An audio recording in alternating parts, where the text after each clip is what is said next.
नमस्कार दोस्तों, मैं शशिकांत। स्वागत है आपके अपने चैनल भारत की शान पर। मध्य प्रदेश के मुख्यमंत्री शिवराज सिंह चौहान ने की बड़ी घोषणा। विश्वास सारंग जी, हमारे स्कूली शिक्षा मंत्री,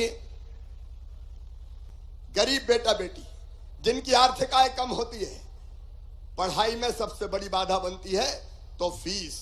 मेरे प्रिय बेटा बेटियों, अभी मैंने आपके सामने हजारों बच्चों के खाते में, अकाउंट में फीस डाली है अलग अलग।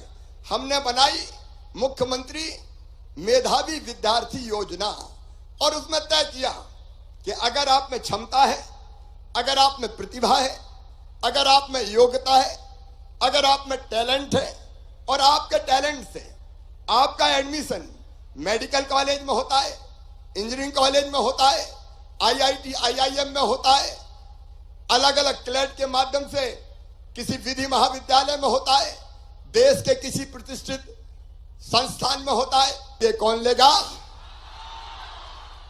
हम कोलेटरल गारंटी हम देंगे, भारतीय जनता पार्टी की मध्य प्रदेश की सरकार देगी और इंटरेस्ट सब्सिडी भी देगी, ताकि तुम्हें अगर तुम्हारे व्यवसाय के लिए पैसा चाहिए, छोटे मोटी इंडस्ट्री के लिए पैसा चाहिए, तो उस पैसे की व्यवस्था हो जाए।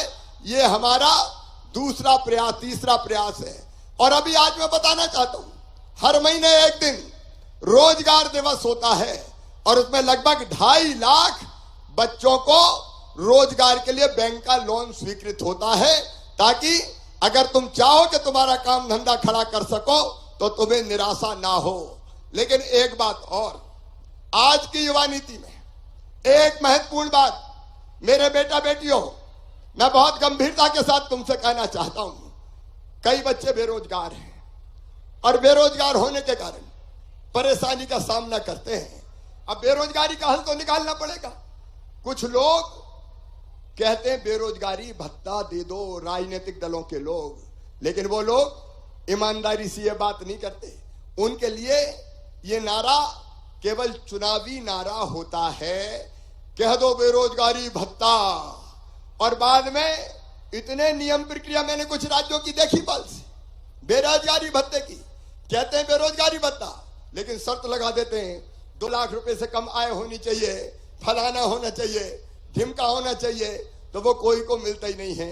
एक बात मेरे बेटा बेटियों सुन लेना, मैं बेरोजगारी भत्ते का विरोधी हूं। बताओ, फ्री में पैसा कोई चाहता है क्या? ईमानदार से बताना चाहता है क्या? यह बेरोजगारी भत्ता बेईमानी है कुछ राजनीतिक दलों की, बेरोजगारी भत्ता नहीं। मैं दूसरी बात तुमसे आज कह रहा हूं, देखो चिड़िया अपने बच्चों को घोंसला नहीं देती, पंख देती है, पंख, ताकि आसमान में लंबी उड़ान भर सके।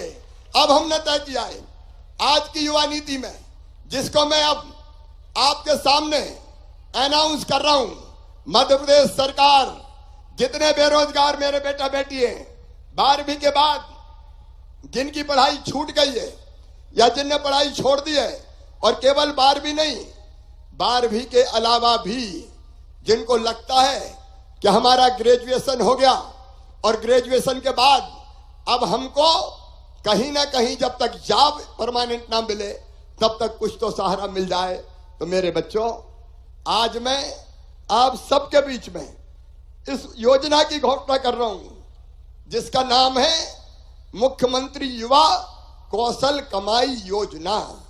अब इस योजना में क्या होना है, जरा ये मेरी बात ध्यान से सुन लेना।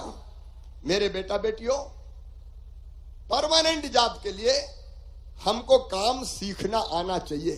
देखो कि बड़ी विसंगति है, बड़ी विसंगति कि एक तरफ तो कई कामों के लिए लोग मिलते नहीं हैं योग, और दूसरी तरफ कई बच्चे बेरोजगार बैठे हैं। अब इसका रास्ता हमने निकाला है।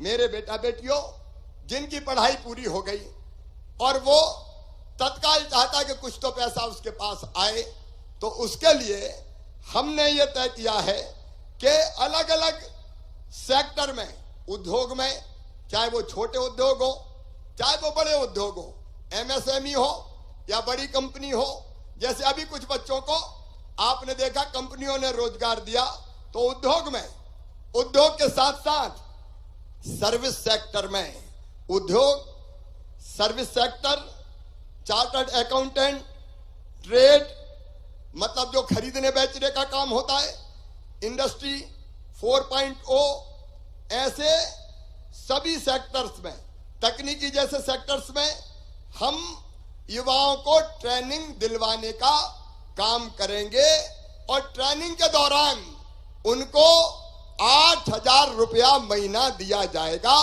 8,000 रुपया महीना। अब इस बात को और ढंग से समझना, इसके क्षेत्र होंगे, कम से कम 8,000 रुपया दिया जाएगा।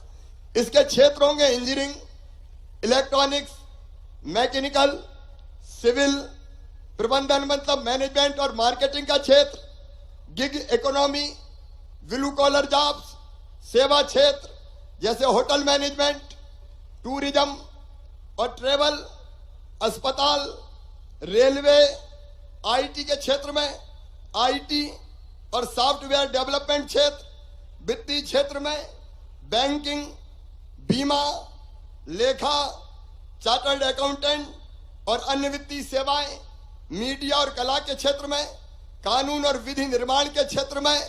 अब ये मेरी बात को और ध्यान से समझना कि आपको पढ़ाई पूरी हो गई, वो कहते हैं बेरोजगारी भत्ता देंगे। बेरोजगारी भत्ते से काम नहीं चलता। हम आपको एक पोर्टल बनाएंगे, पोर्टल पे बच्चों को रजिस्टर करेंगे और ऐसे काम में वो जाएंगे सीखने जिसकी इंडस्ट्री को भी जरूरत होगी। तो इंडस्ट्री में या अन्य संस्थान में जब वो काम सीखने जाएंगे तो काम सीखने के दौरान उनको कम से कम 8,000 रुपया तो हम देंगे इस योजना के अंतर्गत सरकार की तरफ से, और कंपनी उनको अलग से पैसा देगी। तो उनके पास इतना पैसा होगा कि जब तक उनको रोजगार नहीं मिलता तब तक उनका काम चल जाएगा। ये बेरोजगारी भत्ता नहीं है। 8,000 रुपया मिलेंगे, कंपनी के संस्थान के तरफ से भी मिलेंगे, लेकिन काम सीखने के मिलेंगे। और हमारी कोशिश ये होगी कि 1 साल काम सीखने के बाद उसको वहीं या और कहीं परमानेंट जॉब मिल जाए।